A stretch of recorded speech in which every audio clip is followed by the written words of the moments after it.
Hello, you beautiful souls. Welcome to our interview that we're going to do today, or let's call it a talk or a cup of coffee that we're having together. Oh yeah, here's the cup.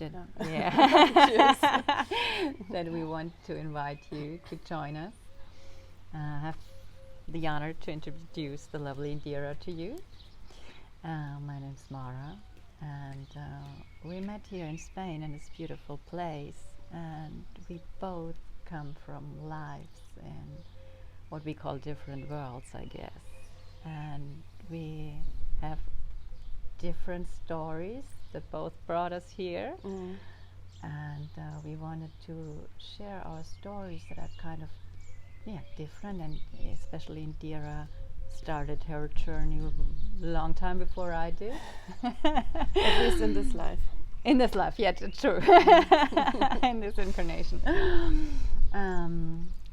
So we want to share our stories to inspire you to walk your unique way.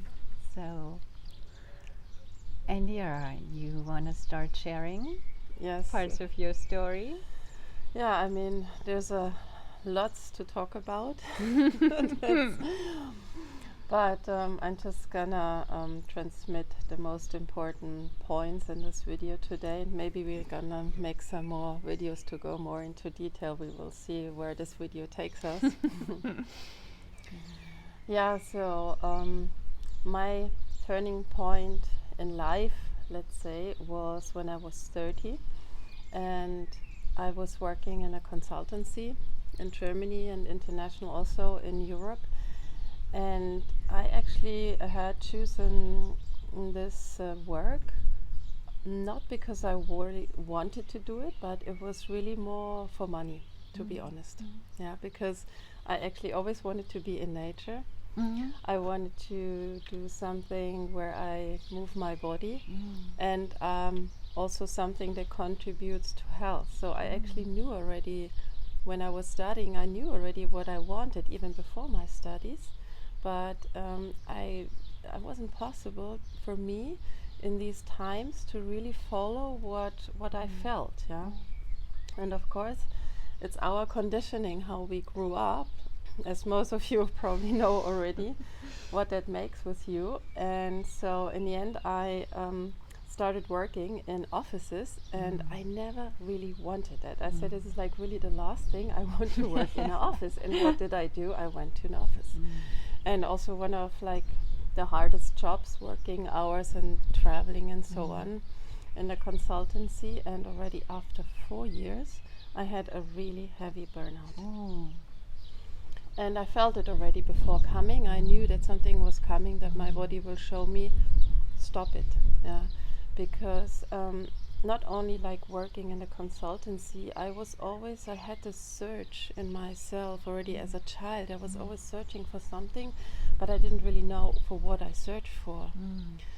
And that's why I also traveled a lot in the world, and I always had like this, in Spanish you say inquietud. It's like, it's a feeling that you want to do something, that drivenness maybe is in English, you know, drivenness is probably the best expression. The urge or the call. Yeah, maybe. exactly. So I was traveling the whole world and just like looking for something. So before you had the burnout, or after? Before you and were it was already also stressful, on your you know, search? because I was restless basically. Yeah, I remember that Restless. part too. Yeah, totally. And then there was also some other factors, no, because before the studies and then during the studies, it was still like a life where you could also go out and party. But then when you start working and continue with this life, it doesn't work anymore, you know, because the work is so hard and your body actually requires that you rest. And then it was a point that also I didn't feel any sense in life. Yeah, that was one of the biggest. I think that's a really important issue that you mentioned. I always had that feeling, what is the sense? Why am I here? And I just didn't understand it. Yeah, and like, let's say that the life and the system for me didn't make sense. Already as a child, I had an issue with that. So I was actually always looking for that sense.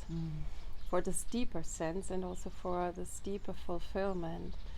And it was basically also beside like physical factors that my body showed me, it was also like a latent depression. Yeah, it was like not an obvious depression, but really deep inside.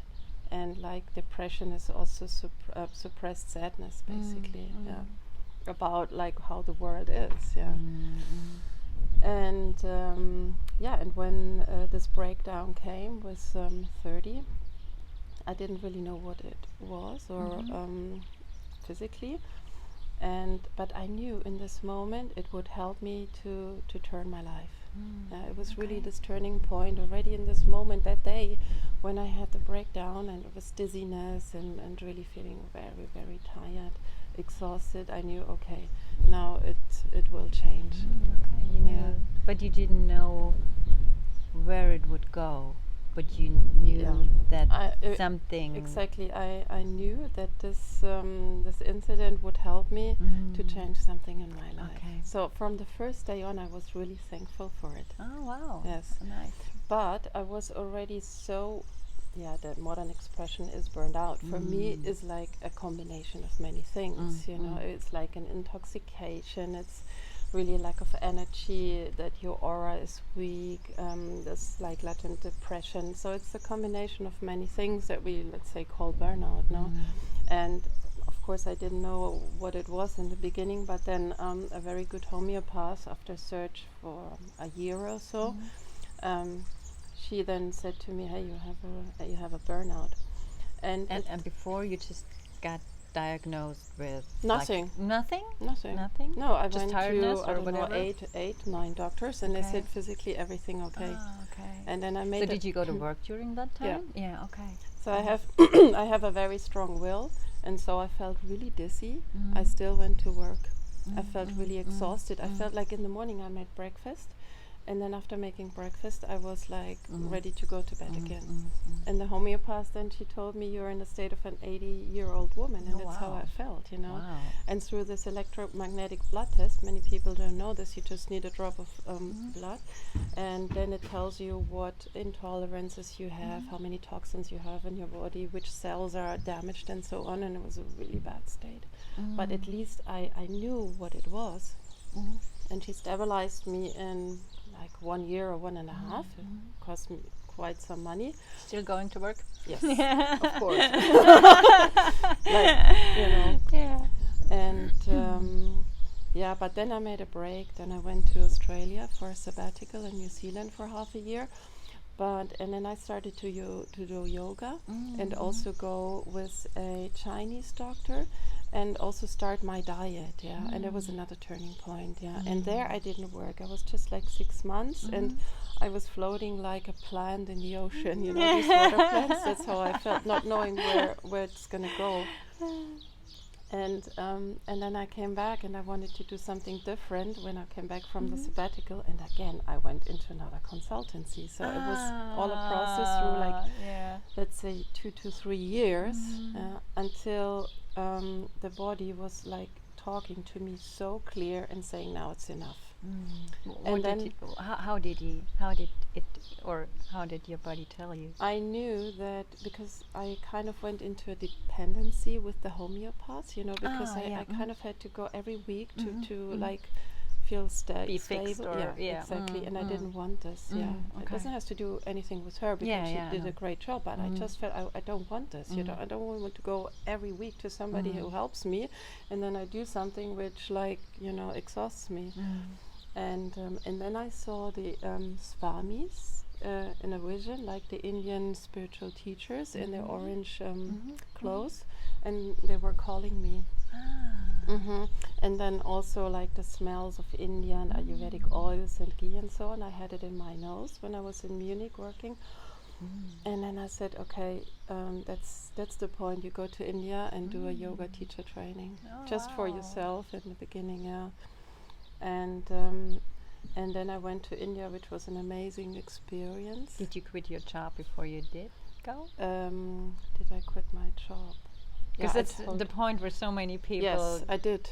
I did. Yeah, I quit are everything. caught, I yes. think, yeah, to No, I quit. actually And in the usually end, I was even only working 2 days. Imagine. It was before you actually left for perfect. India. Yeah, it was only Yeah, 2 days, okay. but these 2 days were Yeah. already, Yeah, like I I said, know. no, I have to quit it completely. Yeah. And and I quit the job. I went to India and did the training, not only yoga, also meditation, self-knowledge, Ayurveda, and also Ayurvedic massage. And that was the best thing in my life I ever did. Oh, nice.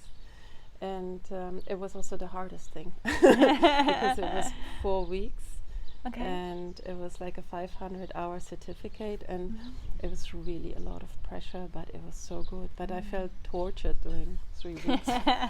What was the torture? I mean, looking back at it, what was it that tortured you? Like letting go of the old, or letting in the new, or It was physically really hard because Okay. we woke up at 6 o'clock in the morning, and we had the whole day until 10 o'clock at night. We had like teachings, without a break. And after these 4 weeks, we also had to study such a book for the, the test. Oh, And yes, and it was like also a lot of cleansing, because the first 3 days we just had sattvic food. It was just like cooked vegetable with rice and nothing else.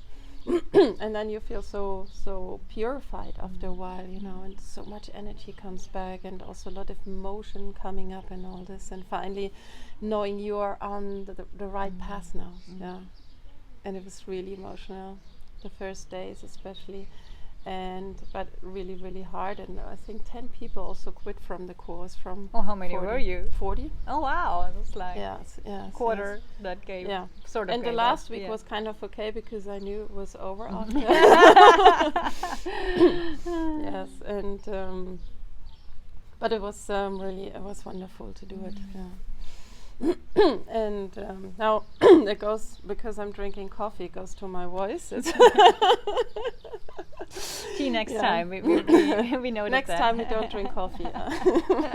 Yeah, of course. In the yoga teachers training, there was no coffee. There was nothing. No, absolutely just detoxification. pure food. Yes.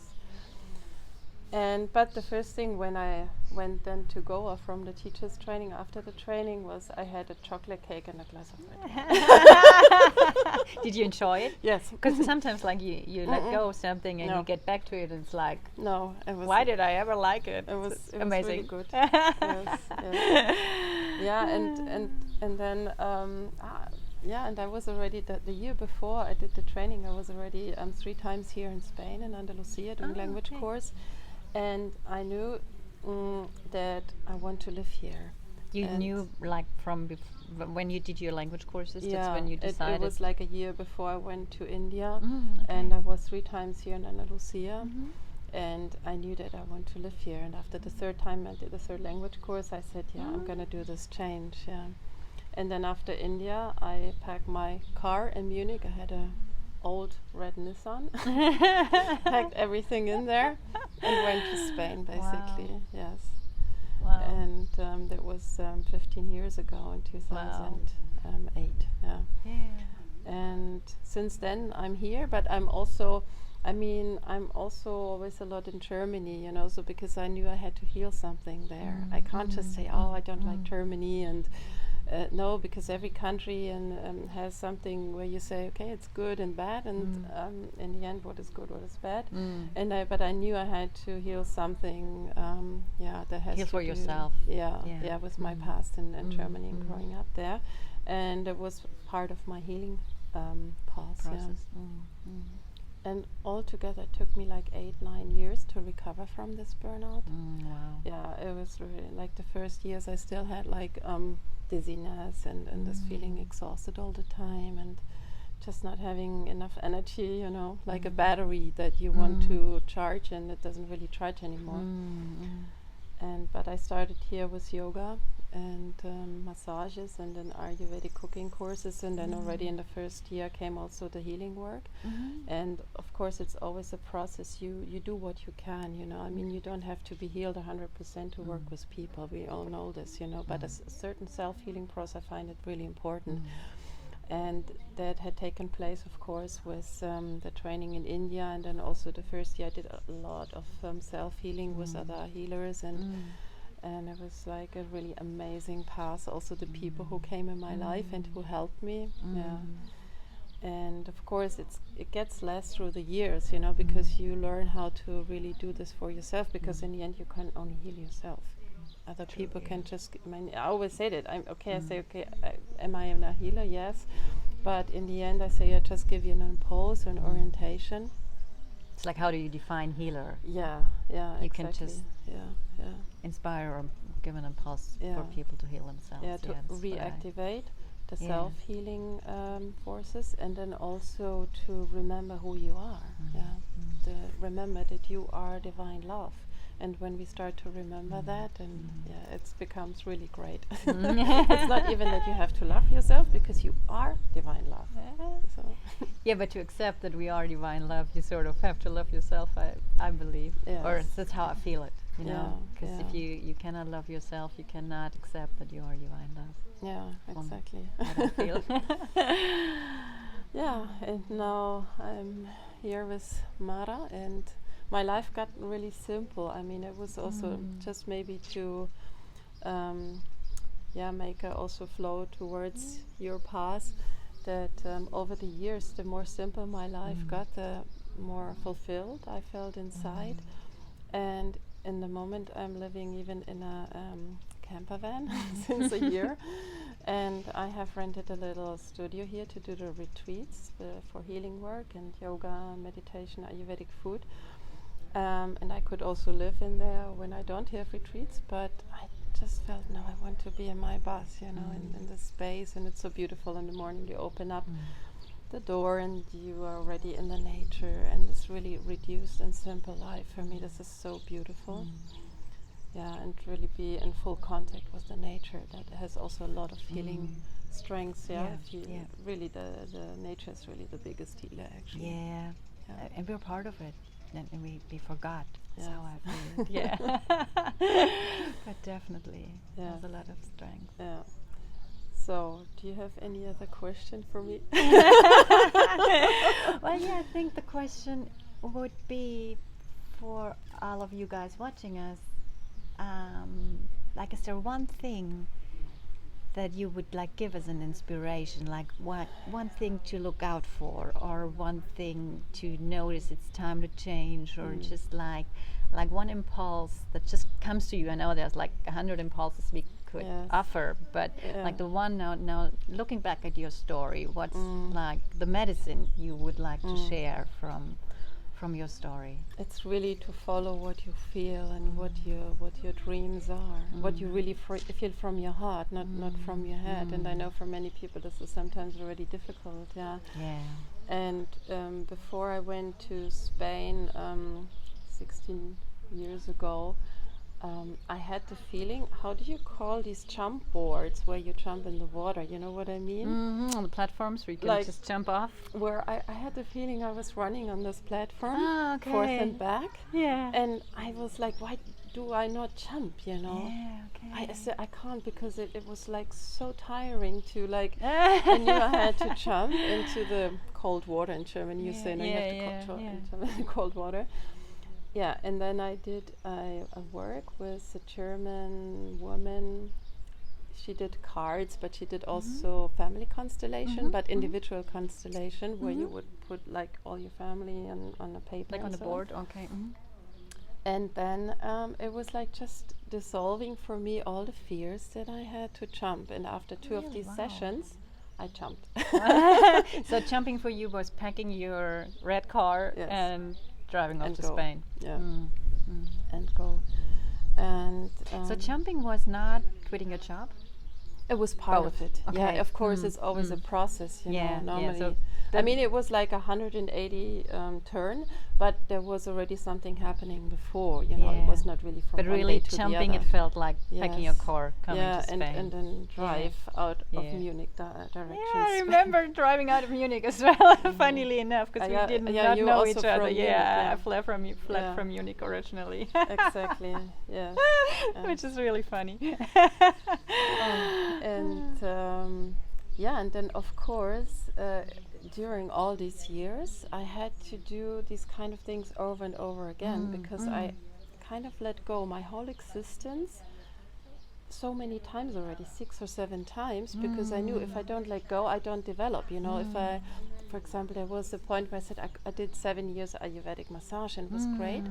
But then there was a point where I say, no, now you really focus only on the healing work. Yeah, I did this also in parallel, but it was said, no, the time of To massage, change. or the time of open yoga classes is over. You start doing retreats. So everything what came to my income before, I let go and I started the retreats. And then 4 years ago, I gave up the retreat center that I had 7 years here in Spain. So it was always like, let it go, because if you don't let the old go, then you can't come. That's a really important issue, I think. And there's also space often in between. It's not that you many days say, oh, before I let go the old, then you have to come, but it's not like I that. know, Often I it's know. I believe it's not like you that have as to well. let Yeah. go the old before the Yes, new comes. and I believe in that as well. Yes. Yeah, And yeah, that's totally. A challenging part. Yeah, Often yeah, that's when I was, definitely. especially in Australia. You know, I had the space. It was like 0.0, not knowing where to go, not knowing who I am. Yeah, it was very amazing, this journey. Yeah, so good to hear, and so good to hear that there are so many points that are alike, even though we had really different journeys. I think even especially this letting go part, Yes. it's like a really, really important part. And it took me a while for myself to figure out what is first. You know, it's what so many people ask, what you just said, do I have to let go first and then find something new? And so many people assume that they would have to find something new before they could let go. Yeah. And for me, I came to the same conclusion you just Yeah. shared, that we have to let go before we can open the door for the universe to have something else come in. But that also requires confidence, you know. Definitely, yeah. And I Yeah. had this confidence when I went to Spain, and everybody said to me, oh, in the winter you can't earn money here. And I said, of course I can. Yeah, I don't know why I had this, The faith. I had the faith that this is possible, and it always came, you know. And in the first year I still earned quite some money, but in the second year I had to reduce it here because I still was in this burnout thing. And then I had maybe 900,000 euro per month. But it was okay, you know, because the life was simple and it always came, even in the winter months, yeah. And because you just said to find, in the end, what I realized, it's more to remember and to recognize, because our soul pause is like a process of creation. Yeah, it's not actually. I find it's not actually finding. It's more remembering what is there, what we have to do. Oh, we get some cucumbers. Woohoo, thank you. From the from the garden. We can't see the garden now. This is a wonderful vegetable garden. Vegetable It's permaculture. Yeah. Yeah, it's so important. Yeah, it's like wonderful to have a garden. Yeah. Vegetable garden. And so it's a really a creative process from your inner self to find what is your real task in life. What is that what we really have to do? And that has to do with remembering and getting access to your soul again. And then follow this inner guidance. Yeah, there was also a moment many years ago where I had the feeling, now I'm on track. I know. I'm so guided, and I'm on track. Hearing that, I think we're like never on track, because like this is the track is well, always. of course the track is like this, you know. But I it's had like the a feeling roller there was coaster. this, was this guidance. It was not like okay. this, you know. Okay. Of course, but sometimes you're it's like connected to there's your. such a funny word in Spanish. It's called montaña rusa. It's like the roller coaster, like you said. No, you go up and down, and thank you. More vegetables. Thank you. Yeah, and that. I mean, I could talk. We could for go hours. on forever. I could ask questions forever. You know, I can just tell. There are but so many things to speak about. Yeah, but and also with the grounding. I mean, this is maybe something we can also do a meditation for grounding in English. I mean, I have meditations for grounding work and also connecting with the divine source in German, but this is such an important work, not only when you do meditation, but also for your life. I mean, as like a state of consciousness that you start to connect yourself like a tree with your roots and with the light and the divine source, because it changes everything. That's really the basis also. And it's so easy, huh? Actually. It's easy once you get out of your head. Yes. So I Yes. think like this was like really one of the most challenging parts to really get into what most we talked about this before, that we don't really often call it meditation. It's more like a state we're being in, but what is meditation for most people? The Swami in India, the spiritual teacher, he always said in his axioms that you have to meditate 24 hours per day. No, it's like, oh no, I wanted to speak in German. I love the English, the Indian accent. And that's really the point, that it's not a practice. Meditation is not a practice, it's a state of being and consciousness. To do whatever you do, that you do it conscious. The in a challenge. conscious way. And I'm not saying that I do that all the time. I also have moments where I think, oops, I'm consciously drinking coffee now. Actually, like one of my last drugs is coffee, and I love it. I just love the taste of it. Me too. But I started drinking it with oat milk, and actually in the morning I have a tea coffee. It's like almost doesn't have any caffeine. And it's really good, it's the healthy with oat milk, coffee Yes. alternative. But this is real coffee now. Yeah, we are going for the real stuff for our video. Exactly. So Mara, do you feel that you also, I mean, we have already talked some time now. So what do you feel? Are we gonna share my continue? story? Yes. Yeah, I guess we can, because people can always stop here and just watch later and get back to this part if they feel like it. So I guess that's good. So and we can also, I mean, we can go a little bit forth and back also once you start telling how your life changed. So maybe do you want to start with your turning point in life, because you were working as a lawyer before, no? Yeah. This incarnation, past life, I was working as a lawyer, which I actually managed to do for 20 years, and I'm actually impressed myself now looking back that I had the strength to go for that. But somehow I think it was like also karmic issues and learning processes I had to just go through in this life to just so it would make me who I am now. I think my turning point, looking back at it, and back then I didn't know it, like you said, you knew something was going to change and it was going to your life was going to change.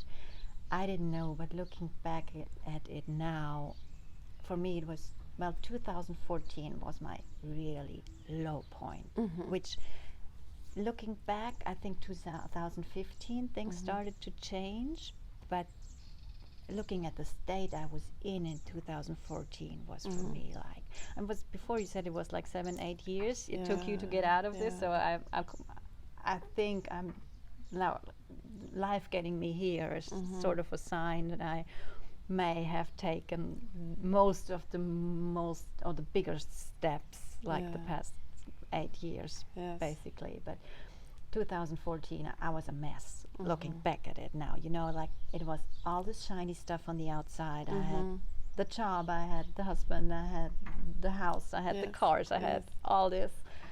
But inside, I was dead, basically, looking back. My body also was just giving me signs without end, like I couldn't move anymore. It was normal for me to not be able to move my head without having pain, no matter which way, I couldn't move. Like, I couldn't move my body, I couldn't move my back. There were days like, I was just in pain all day, But was it also kind of like also the beginning of a burnout, or? I would say, looking back, definitely. I mean, I was working with a coach from 2016 on, and then she told me I was like either in or just right before a burnout. And later I took a course on what it's like or how to help people running towards a burnout, and taking this course like showed me that I was probably actually in it. But somehow the universe gave me the strength to get out of it by the people I already contacted to help me. I did not get out of this by myself. I had guidance and healers and people who shared my path that really helped me go on this path. Yeah, so but I was not in medical treatment. There was a similar way for me. I started with the homeopath, but then I started also with the healing work. And I really soon I got into what I called meditating then, and like really trying to. Well, you start with the practice, and then you understand what it really is. No? Well, it took me some time. Like many people tell me now, it's so hard for me to meditate, and I know what they mean because like sit still. It's like I had a really good doctor I consulted because of my back, because he was not only like looking at my back, but he was looking at me, and he was looking at me, and he said to me, "You cannot even sit still." And I was like I was like this crazy, always under pressure. I have to get things done. I have to hurry up. Well, I mean, I was even talking much faster than I am today. Yes. I was like really, really this crazy under pressure lawyer. So 2014, I was like a mess, not being able to move, having all kinds of pain and diseases, and feeling really, really lonely inside. And in 2015, I started to also change what I ate and started to like eat no sugar for a really long time. I quit alcohol totally and stuff like that, which really helped me sort of to clear my mind, is what I would say now looking back. And it really gave me some space to come back to myself more. And 2016, I knew I had to leave my job. And at first I did not totally quit. I sized it down. I was a partner in a law firm in Munich, and I quit being a partner there and downsized my practice to just being me and working less, but still. And for me, getting out of there was like a big step. And I felt like letting it go totally at that point, it would have been too much for me. Yeah, because you're already unstable. And Yeah. like then if you make this radical change, it's sometimes really not possible. Yeah, that's what I felt on my way, you know. So many people think if you want to change your life, you have to just quit and jump. But of course you have to jump once. Like you said, you were up and down on this platform, and you have to jump one day, but it's not like you have to quit and leave like all in a week. Well, you know? some people also do that. They do. But amazing if you can. But I mean, for me, it was actually also a process over a few years. I could not have done that. I would not have. I don't. I mean, everybody's different, but for me, it would not have been good. It would have been too much at once. So, but when I had like my little law firm, just me, I started getting into coaching and psychology and stuff like that. Well, with the law, I figured out that I am basically not helping anybody. That's a really good point. Because the problems are always underneath the surface, what people are fighting over. So this was like really important for me, and also like the pressure on me, I couldn't bear anymore, and I didn't want to take it anymore. And it was this crazy system I was in, and I was sort of trying to fight it from the inside, which didn't just work, just sucking up way too much energy. And so with psychology, I realized pretty soon you're not helping from my point of view, not really helping that much either. You know, for me, psychology is interesting to realize some things, because there are really some interesting aspects, but it never gave me any healing. It gave me clarity about some things, and it helped me understand some things, but for me it didn't feel healing. Because it's too much on the mental level. And it quits there, right there. Exactly. It's just a part of so much, actually, and I think in combination with other things, It's helpful, no? Yes, If you yes. combine it with family constellation, with meditation, with yoga, with energetic healing work, and so coaching, and then I think it's like a good start, a piece of the puzzle, but not one thing that by itself. Yeah, that's also helps. an experience that I made from people who come to the retreats, because often they do like many years, did already these psychological treatments, and then sometimes in one session or a few sessions of healing meditation or healing work, they said it was like life changing.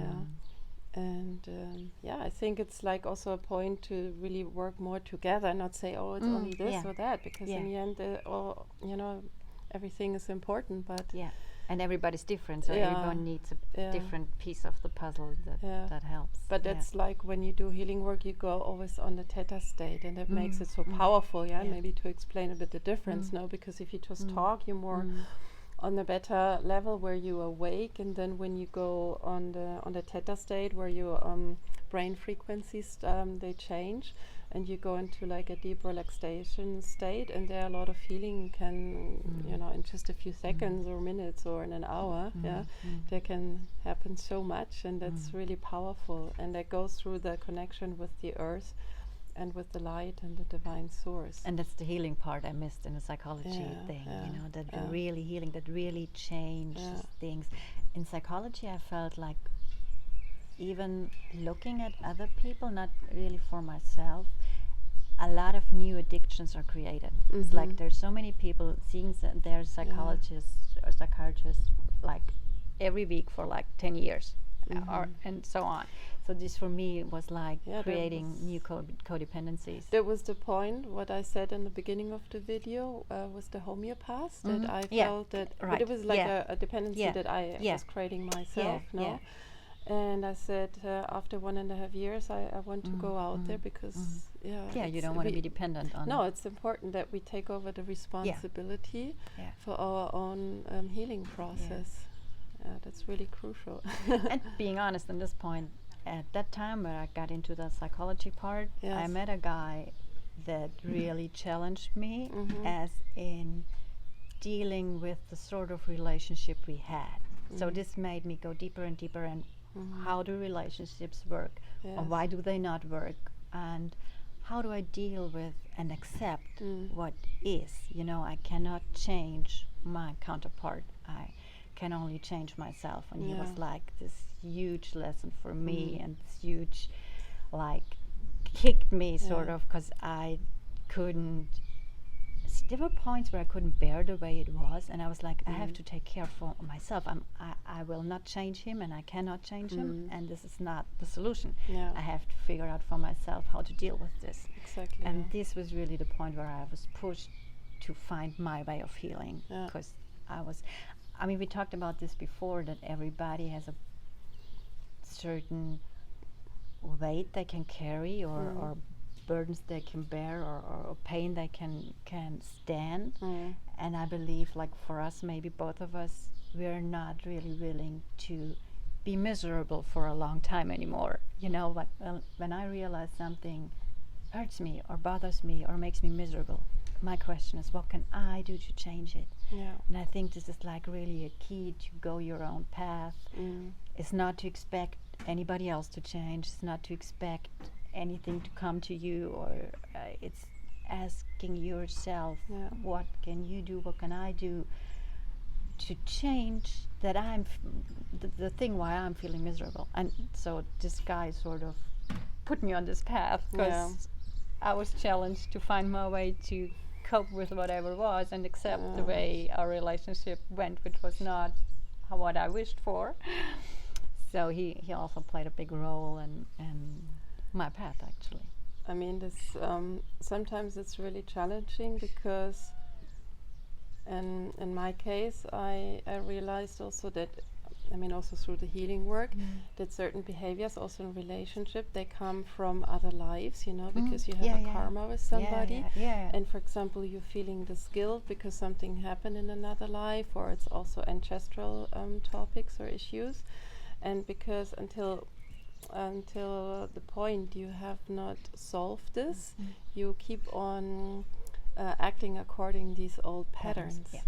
And only when you start to really heal this, you can change it, you know, Definitely. for you and also for Also great teaching I the had with this partner. guy. We had Yeah. like this really karmic connection, and Mhm. it really showed Yeah. me what it does, like what you just explained, that we Yeah. live up to those old patterns until we solve them. We really because sometimes you healed just them. take over too much responsibility, Mhm. which is often not good, you know. I mean, it's like a fine line, you know, what is your responsibility? It doesn't matter if you're in a partnership or friendship, in work, with your kids.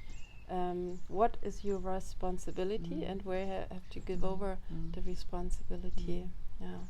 Yeah, and also what is your responsibility towards yourself, and Yeah. what do you or in my eyes, what should we not expect from others? Yeah. I think in this karmic relationship it was like sort of the other way around. I sort of expected him to like sort of save me, which is Yes. not his responsibility, Yeah. it's mine. So this Yeah. was like one of the teachings. Mhm. But I also know the way you just described that we are trying to take over responsibility for people or Yeah. partners we're not That's responsible like for, and we have to draw a line. the I same know in both. the healing work, you Yeah. know. It's the same thing, you know. Where can you go, and where do you have to say, hey, this is, and that's Yeah. when you say the dependency are created, no, and this is also the system is like Totally. our system creates dependencies, and in the healing work, it's really you say no, it's your responsibility, because I can't do it. I can only show you, but in the end, you have to. It's like a saying in German. Let's see if I can explain it. You only is it can in German? guide Okay. the horse to To the you can water lead the horse source, to water, but you the can make it drink. It's the yeah, same in but the English. source- Yeah. the horse has You to can drink itself. you can lead the horse to water, but you can't make it drink. It's the English version. Mhm. Yeah. Okay. Yeah. Yeah. And that's true. That's the point. Yeah. Yeah. True. And then sometimes there just somebody comes for one session and that's it. Yeah. Some people come more often because they feel I can transmit more to them. But for them, some it's just really one session is already enough. You know, the first lady I worked with, I was there like every 6 months because she gave me so much input. I was busy Yes. working with that, and I really until this day I appreciate her input because it was really helpful. But I took so many pieces from what she gave me that I didn't show up a lot. But that's not creating dependencies. If you're into, Yeah. if you wish to see someone every week, you work differently. And Sometimes we also have this pattern in us. No, it's more like the inner child that wants that somebody solves an issue for you. yeah, yeah, Yeah. yeah. And then you realize, no, I can do it myself. And then I feel, okay, when do I need help from outside? It's also important. Yeah, you need a mirror. It's what I believe. We can't do everything ourselves, and but always feel what you can do yourself. We cannot see everything, We're a especially, little I believe. distracted because of the My Mara's doggy dog. is coming to visit. You want to say hi, sweetie? No. Okay. Yeah. Okay. So I got into psychology, and then I sort of, it called me like energetic healing work. So I started like as the client who received the healings, and pretty quick I changed into working that way with. Before I started, I quit the lawyer thing. First, I kept my license, like sort of. As a last anchor. Yeah, like an anchor and a shield, like a protection shield for myself, sort of, it felt. Yeah. And I started working with people like as a coach, and then I pretty soon got called to start the journey as a healer, and I quit my coaching business again, which I started in Munich, and I moved to a place near Berlin. That's the day I packed my bus, it was back then, and left my hometown from the way I looked at it then.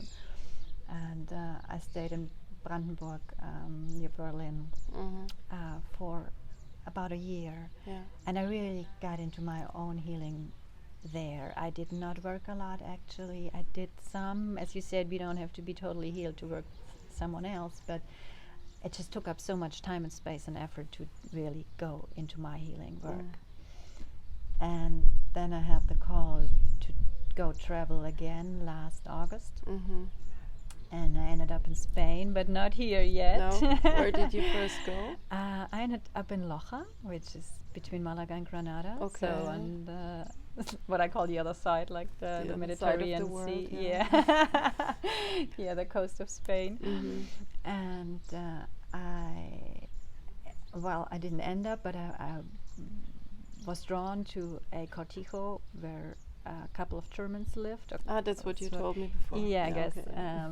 So back then, I got there like in September last year, and I decided I wanted to stay there for a longer time.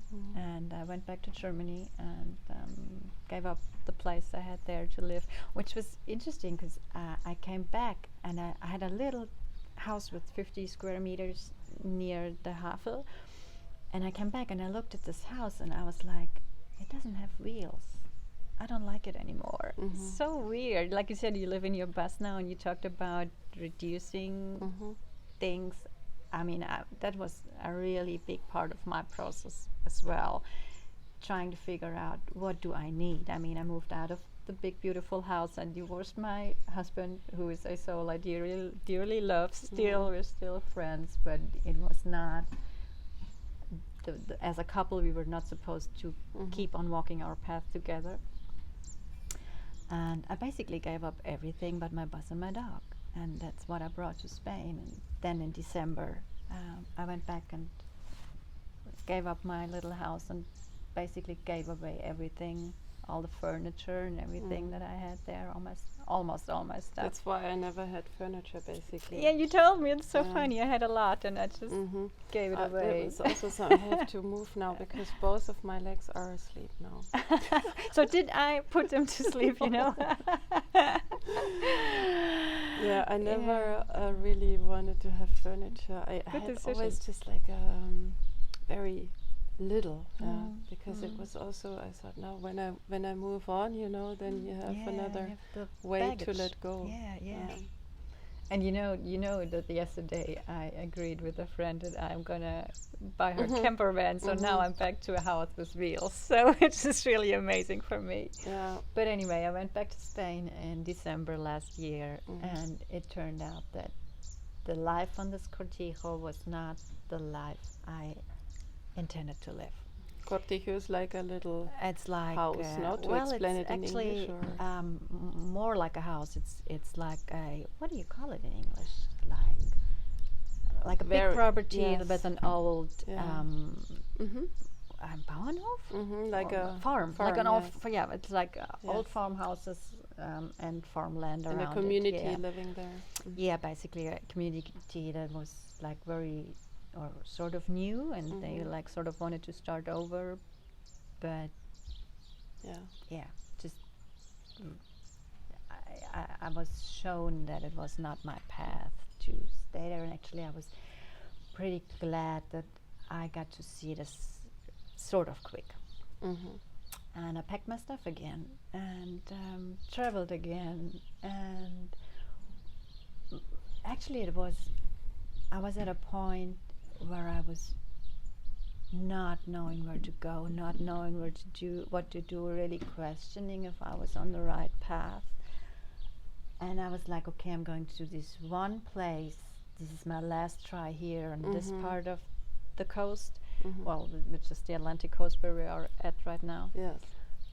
This is my last try, and if that's not it, I need whatever, a new plan. I might just go back to Munich and start my journey over. I mean, I'd never considered going back to live there, but to just start over. And well, this is what brought me here. It was a place that, through talking to people, got me to exactly the place where we are sitting right now. And I was here, and I mean, the people were so amazing. Everybody was, really like really welcoming me, really special, really open-hearted, and I could really connect with them. You know, just not just being friendly is not enough for me to feel welcomed and in the right place. And here it was like totally amazing that the universe got me here, and it was. Like I think you said it before, like when you were down, you said when you were down you knew things were going to change or your life was going to change. And you know, I've had like I would say like 3 or 4 like of those really low points where I was like, I did not know where to go. I did not know if I was doing the right thing. I was just devastated on the floor, in pain, crying, seriously. And it was basically the same. Well, like my 4th time, and I was like, it's not that bad anymore. It's like the 4th time you start getting the faith that things are gonna work out, and the universe has your back and is behind you and shows you the way. But it's really the moment we really give up is what I learned again. It's the moment we surrender, the moment we're like, I don't know what to do, show me life, show me. I was at this point like maybe 2 months ago, 2 months and a half ago. And after I said, okay, I have no idea, life show me, it brought me here. And I'm so thankful and impressed and glad. And so that's the soul that guided you here. It was my soul and my spirits. Definitely my spirits. All the spirit guide. Yeah, spirit guides. That I mean, my spirit guides also sent me to Brandenburg back then, which was amazing, which was perfectly right at that moment. So I do a lot of meditations with my spirit guides, like receiving pictures. Like you said, you had the vision from India, where the monks said, and I have like my spirit animal is a dolphin. And she talks to me a lot, and she shows me a lot of pictures, and she gives me a lot of signs on where to go and what to do and what not to do. But sometimes like my mind takes over and I forget that this is really the she has the answers that I should follow. And but like one big lesson that I have learned is, do not ask how. Do not ask, how do I get there? Just accept like the vision or the wish or whatever you receive or whatever your heart tells you, and have faith in the universe that it will work out the right path for you.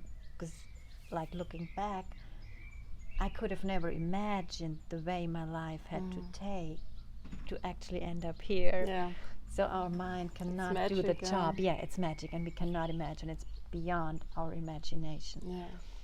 And right now I'm just so thankful and so happy, and I really appreciate this place and the people so much. And that's a really special thing here in this area in southern Spain or southern Andalusia on the Atlantic coast, that the people are really so warm and welcoming, and everybody, it's like and also mixing, there are a lot of Spanish people.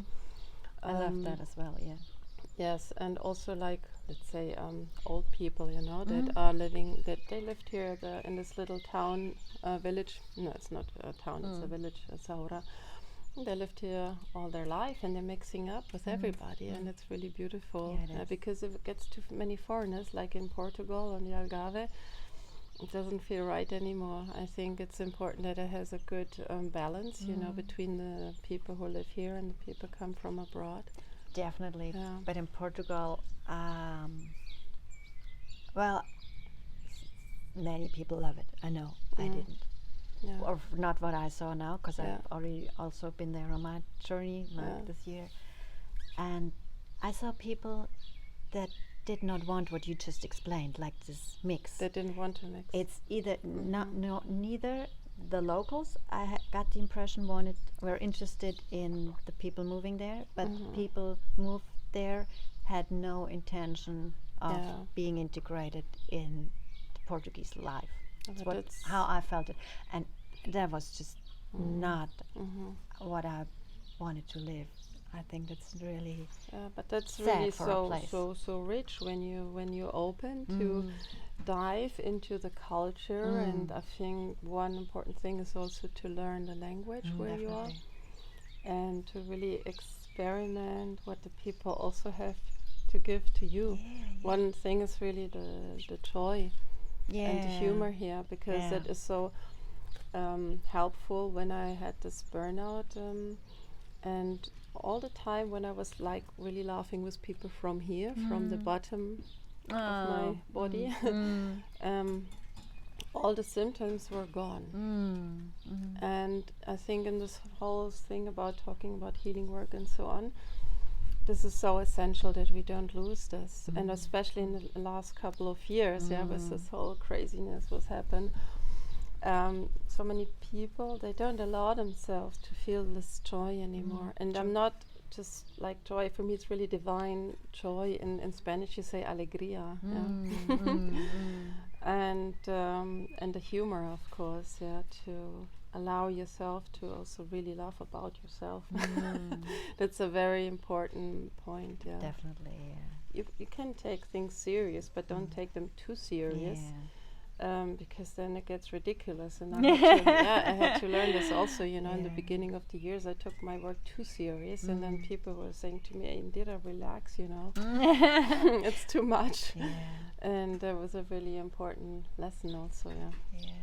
I think that's where a lot of us come from. Being too serious and being too pushy on ourselves, and for what in the end?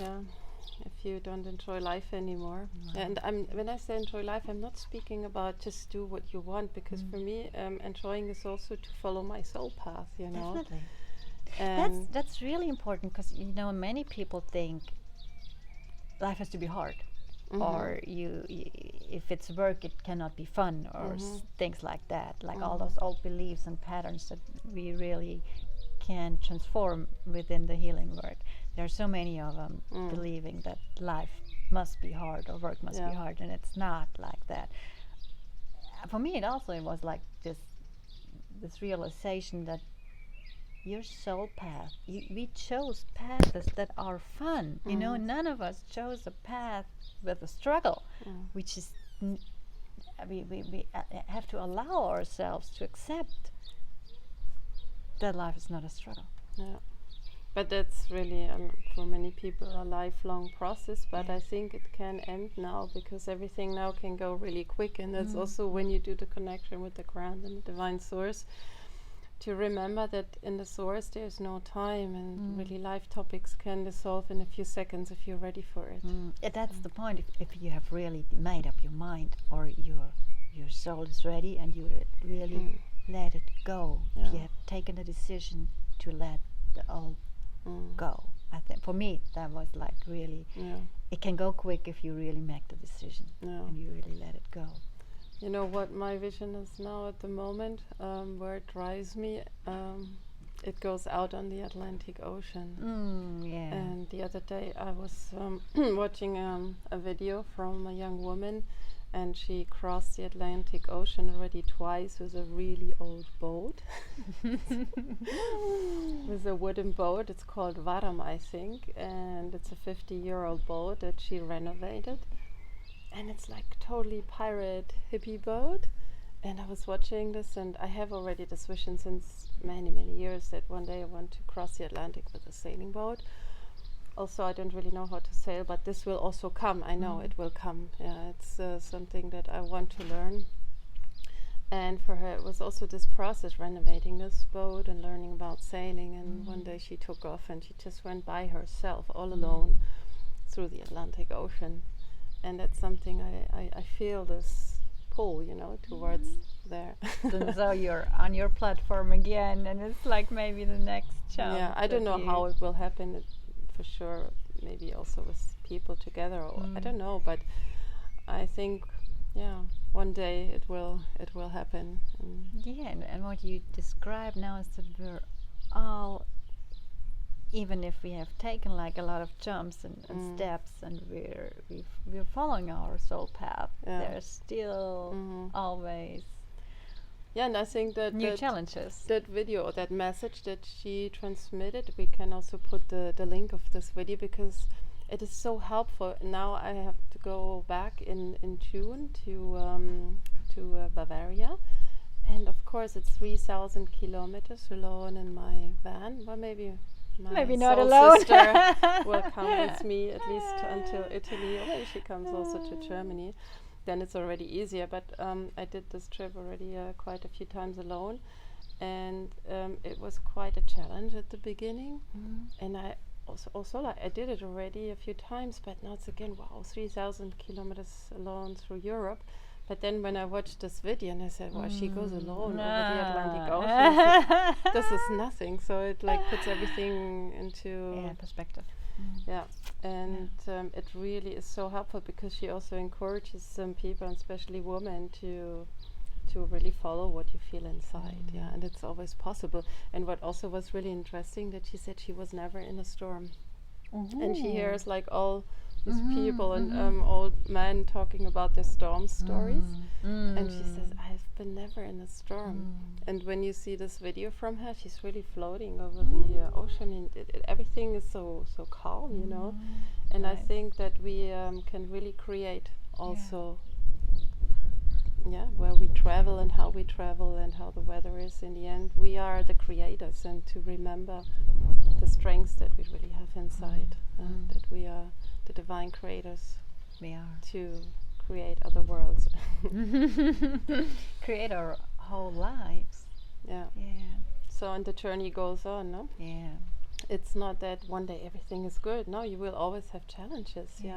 And I had this talk with somebody who's here at the retreat at the moment, and she says, I always see that also people who do therapeutic work or healing work, that they also have their issues. I said, yes, of course, you know. They never end, I guess. Of course, you always will have challenges in life, and then of course it depends how you manage it, and over the years it gets like easier because you're already used to, you know, you have your tools and your methods, and you can be more stable, more in your center when the storm is around you. And I think this is really the change. And also for me, it's knowing myself better, and knowing things always get better after they get worse. You know, it's like the faith you mentioned before. My faith in the universe and in life is growing, and the more it grows, the easier it gets for me to face challenges, and the more rewards I get. Like it's unbelievable in some parts what life gives me right now, and it's not giving as in money, but as in things you cannot buy. Like gifts you cannot buy. Yeah, so I mean, amazing. That's the thing, really. I mean, I never had a lot of money, but for me, somehow I always felt so rich, you know. And everything was always like possible. What I really wanted to do, it was possible. And that's really the magic in life. And then you think, oh, I can't really, you know, first the mind says, oh, you can't really afford this. And you say, yes, of course, I will do this. For example, I did a training, further training in healing work after many, many years. I felt it was the Techie Academy in Germany, and I said, oh, but it's a lot of money for me because it was like 5 courses, and I said, no, it will come. So I did it, and the money came, you know, from sources that you can't really sometimes imagine, and that's the beauty in life. So it doesn't really matter what we spoken before the video. No matter how much money you have, you can have a lot of money and don't do anything with it, you know, or you don't have anything and you do everything. So it's really relative, so it's really what you make out of it. To me, when I look back at the work I did as a coach with people, money is an excuse. And it's what I experience as well. You know, it's an excuse for so much. For I can't, and I mean, people who don't have money use it as an excuse, and people who have money use it as an excuse to not start that journey. So all these excuses. I feel now the sun is moving over. It's getting really hot. So we have like over an hour. I think we did pretty well. Yes. So thank you a lot for sharing. The question is now, shall we do just a very short connection with the ground and the source, just to show how this can feel, or shall we put it? Your impulse. Do what you. Just maybe for a few minutes to finish up this video. And before we start this, is there anything else that you want to finish up our talk? It's actually our first talk together. Experiment. Well, just thank you for sharing. Yes. And very inspiring. Also, sometimes I'm curious to listen to it again, because sometimes it's really interesting for me to hear what I pointed out. I think I have the feeling I didn't really finish my story because we sort of got into talking, but I guess it's just the way the universe wanted it. It's just how I feel. I think maybe it's important that you, because I mean I'm used to the sun, so it's because I really don't know where I was, so maybe finish up my story some other time because we really got out of it. You were when you arrived here. That was the I think that was like a shortcut because I think there were some pieces missing. Yeah, but that was the same for me. There were so many things I think, but that's why I think maybe we can do more videos on this. Because what I wanted to say is I feel that's not the whole story. That's all I'm not intending to finish it now. It's just like mentioning it, that like this was a part of it. Yes. Yeah. And there's so much more to it. Is actually what I feel like. I think for both of us it was basically just a fraction of it. Yeah. Because same for you, I know. Yeah. That's probably what I was what I had the impulse to share, that this is just bits and pieces of our story. Maybe I put you a question on that because you feel like also to do this energetic healing work with people and also with focus on the shamanic work. That's I understand now. This is your focus. This is what I am called to do right now. Actually, so for me, the shamanic aspects help me a lot with the rituals to really basically let go. For me, letting go was such a key, and the shamanic work gave me the power and the power and the energy, and it was a way for me to, like, energetic healing work is like working with energies and giving like a way to work and to focus them in one point and to like give them a job, ask energy to do a job. And to me, like shamanic traditions and shamanic rituals are a really amazing way to connect with an energy and let it work. And it helped me so much that this is the sort of work I love to offer for those who feel a call to experience it, try it. And also it like I said, I love to work with my dolphin, my spirit animal.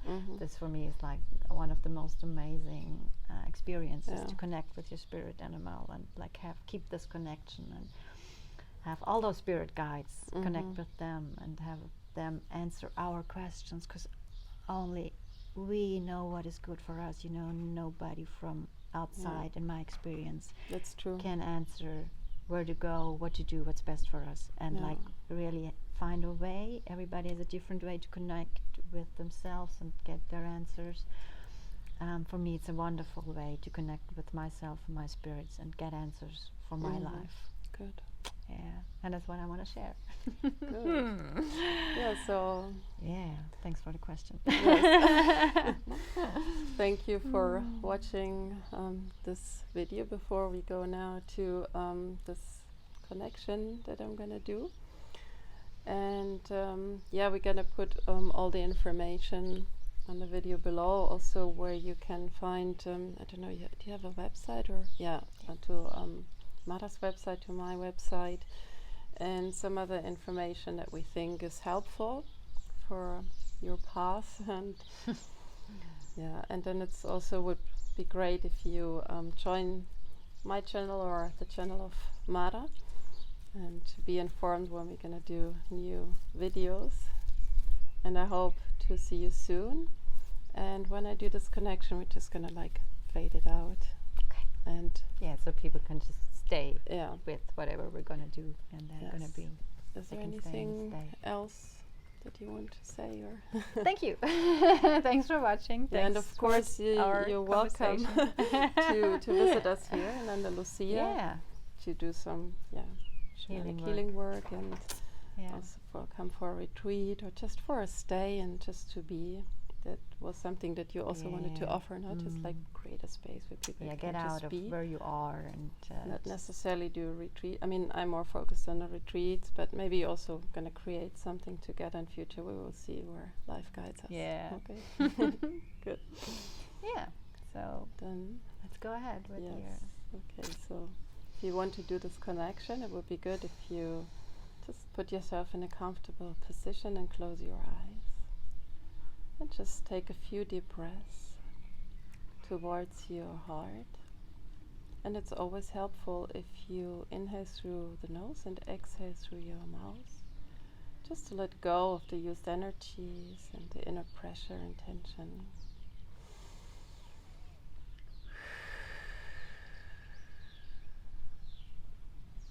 Keep on breathing like this for about a minute. And just redirect all your focus from the outer world into your inner world towards your heart chakra, opening up your inner space.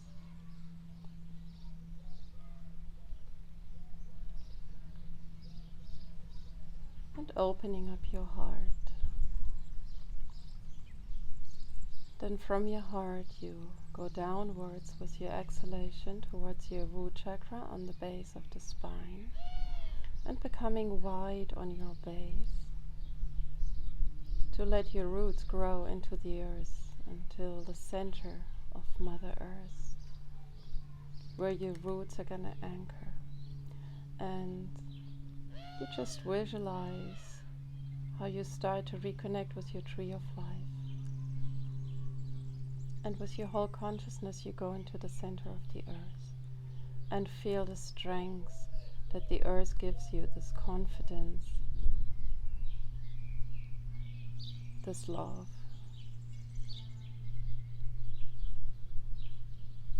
Your whole being sinks into the ground, into the earth.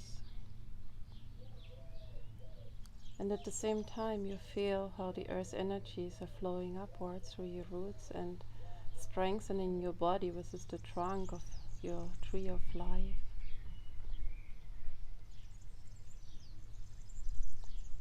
And just breathe deeply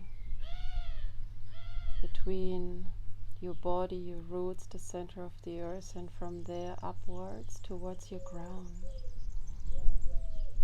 The uprising earth energies are going to your head and then towards your crown, which is your spirit. And your inhalation goes also upwards, direction sky, with your whole consciousness. And then you just visualize how your crown is opening up and wanting to connect with the light. And you journey through the cosmos, connecting with the sun, and through the sun with the divine source. And you visualize how the branches of your tree of life are connecting with the center of the divine source. And then you just stay there for a couple of breaths with your consciousness and feel how the divine light is entering your physical and your energetic bodies. And just bringing back the light, increasing the vibration in your whole system, and remembering that you come from the source, that you are divine light and divine love.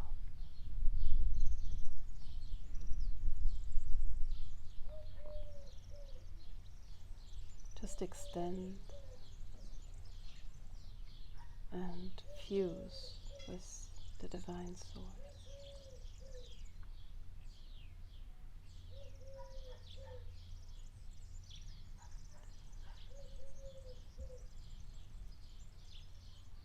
And also really feel thankfulness for whatever is, what was, and what will be.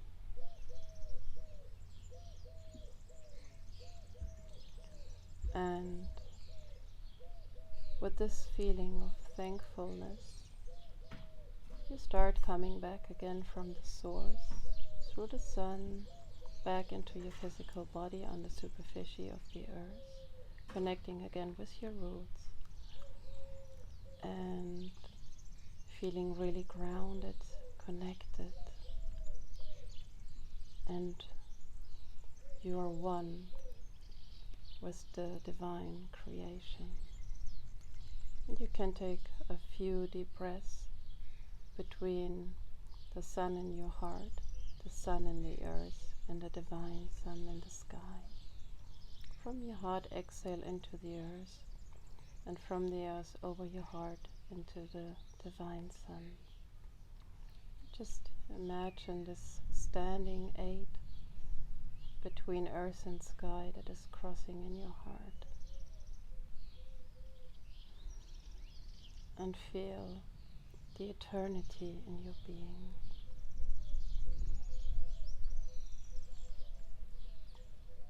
Then center again in your heart. You can stay like this for a moment. And then just wait until the impulse comes to come back again.